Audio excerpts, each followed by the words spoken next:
Welcome to a new tech solutions video. Today I will teach you how to change password on Instagram. So if you want to learn how to do this, stay until the end of the video where I will show you how. The first thing we need to do is log into our Instagram account and go to our profile.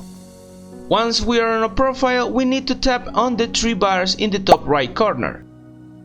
On the screen we see now, we need to tap on Account Center. This will take us to a section where we need to find the password and security option.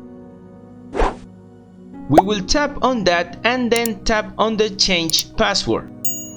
We will select our Instagram account and then we'll just need to fill in the spaces with our current password, new password, and re-enter the new password. After that, we'll get a confirmation message that we have changed our password, and that's it. I hope that this tutorial has been helpful. If so, subscribe and give us a like.